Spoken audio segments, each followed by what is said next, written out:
উত্তরবঙ্গ বিশ্ববিদ্যালয়ের আন্ডারে যে সমস্ত ছাত্রছাত্রীরা রয়েছে সায়ন টিউশন সেন্টারের পক্ষ থেকে পরীক্ষার শুভেচ্ছা বার্তা জ্ঞাপন করছি। আমরা একাধিক ভিডিও লাস্ট মিনিট সাজেশন নিয়ে আমরা প্রেজেন্টেশন করেছি। ফোর্থ সেমিস্টারের পরীক্ষা অলরেডি আজকে শুরু হয়ে গেছে। আগামীকালকে সেকেন্ড সেমিস্টারের পরীক্ষা রয়েছে। সেকেন্ড সেমিস্টারে বিভিন্ন মেজর বিষয়ের superfast last minute suggestion presentation করা হচ্ছে। ইতিমধ্যে বিভিন্ন বিষয় আপলোড হয়ে গেছে। এবারে যে বিষয়টি সেকেন্ড সেমিস্টারে আমরা প্রেজেন্টেশন করছি তা হলো second semester major philosophy. Second semester major ফিলোসফির মেজর 4 পেপার নিয়ে পেপার 4 যে পার্টটা তোমাদের লজিক রয়েছে, লজিকের অ্যাটলিস্ট সাজেশন হয় না, তবু আমরা কিছু কোশ্চেন রয়েছে যে পরীক্ষার জন্য ইম্পর্টেন্ট, ভেরি ভেরি ইম্পর্টেন্ট কিছু কোশ্চেন রয়েছে, সেই কোশ্চেনগুলো তোমাদের সামনে তুলে ধরছি। অ্যাটলিস্ট তোমাকে কিন্তু এই পার্টটা পড়তে হলে, এই পার্টে ভালো রেজাল্ট করতে গেলে তোমাদের কিন্তু প্র্যাকটিস করতে হবে only for logic. Logic is very important, most important এই পেপার 4 এর জন্য। তোমাদের 2 মার্কসের জন্য লজিক থেকে আমরা যে কোশ্চেনগুলো পড়ব, মোস্ট ইম্পর্টেন্ট কোশ্চেন পরীক্ষার জন্য, what is difference between sentence and proposition, বচন এবং বাক্যের মধ্যে যে পার্থক্য, ভেরি ভেরি ইম্পর্টেন্ট কোশ্চেন পরীক্ষার জন্য। Next question, what is copula, অর্থাৎ সংযোজক বলতে আমরা কি বুঝি। পরের কোশ্চেন করবে what is singular proposition.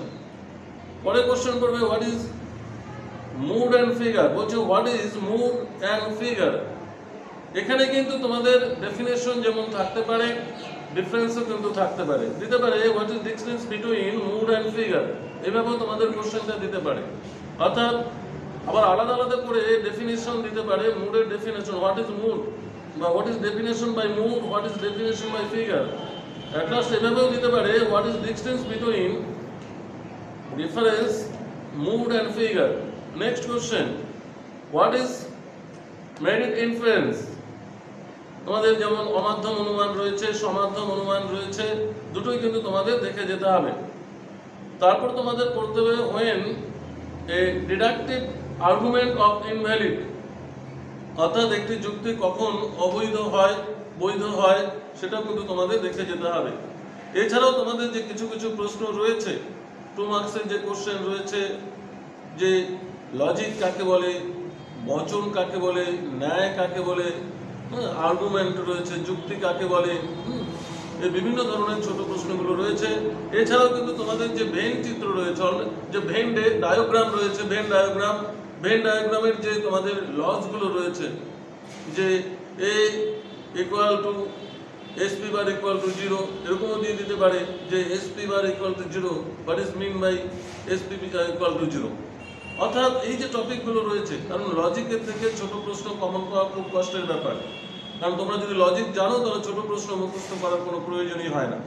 Next আমরা 5 মার্কসের যে কোশ্চেনগুলো পড়ব, যে ভেরি ভেরি ইম্পর্টেন্ট কোশ্চেন, যে what is conversation, what is the rule of conversion, what is the rule of conversion, এই কোশ্চেনটাও তোমরা ভালো করে দেখবে। পরের question, distinguish between deductive and inductive argument, distinguish between deductive and inductive argument, অর্থাৎ মাধ্যম অনুমান, সমাধ্যম অনুমানের যে অমাধ্যম অনুমানের যে পার্থক্য রয়েছে সেটা দেখবে। পাশাপাশি কিন্তু তোমরা যে আরোহ যুক্তি এবং অবরোহ যুক্তি যেটা রয়েছে সেটার পার্থক্যটা কিন্তু তোমাদের দেখে যেতে হবে। পরের question, what do mean by distribution of term AEIO, বলছে what do mean by distribution of terms AEIO, অর্থাৎ যে AEIO, এই যে 4টি বচন রয়েছে, 4টি বচন তার কোন কোন পদ কাকে ব্যাপ্য করে তা সম্পর্কে আলোচনা করো। পরের কোশ্চেন, যে distance between good and bad analogy, অর্থাৎ ভালো উপমা যুক্তি এবং মন্দ উপমা যুক্তির যে ডিফারেন্সটা রয়েছে সেই ডিফারেন্সটা কিন্তু তোমাদের দেখতে হবে, যে good and bad analogy. Next question, explain the problem of induction, অর্থাৎ আরোহ অনুমানের যে সমস্যাগুলি রয়েছে সে সমস্যাগুলো কিন্তু তোমাদের দেখতে হবে। তারপর হচ্ছে রাইট এ নোট, বলছে write a note on extension important of proposition, এটাও কিন্তু পরীক্ষার জন্য ইম্পর্টেন্ট রয়েছে। তারপর হচ্ছে reduction and abstraction, truth table, logic and Venn চিত্র। এই যে তোমাদের লজিকগুলো রয়েছে, যে লজিকগুলো প্র্যাকটিসের বিষয় রয়েছে, তোমাদের আবর্তন থেকে প্রশ্ন আসতে পারে, বিবর্তন থেকে হতে পারে, ট্রুথ টেবিল থেকে থাকতে পারে, তারপর হচ্ছে ভেন চিত্র, ভেন ডায়াগ্রাম থাকবে। ভেন ডায়াগ্রাম কিন্তু 12 নম্বরের জন্য, কিন্তু 10 নম্বরের জন্য, কিন্তু 10 মার্কসের জন্য কিন্তু ইম্পর্টেন্ট রয়েছে। আমরা 10 মার্কসের জন্য সাধারণত কোশ্চেন বেশিরভাগই থাকবে তোমাদের লজিক।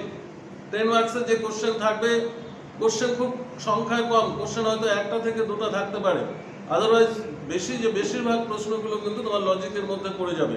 তো তোমাদের কিন্তু লজিকটা ভালো করে দেখতে হবে, লজিকটা প্র্যাকটিস করতে হবে বাড়িতে। যে ফার্স্ট কোশ্চেন তবু আমি বলছি যে what is opposition of proposition. What is opposition of proposition? Explain the different kind of opposition of proposition. আবার বলছি, what is opposition of proposition? Explain the different kind of opposition of proposition.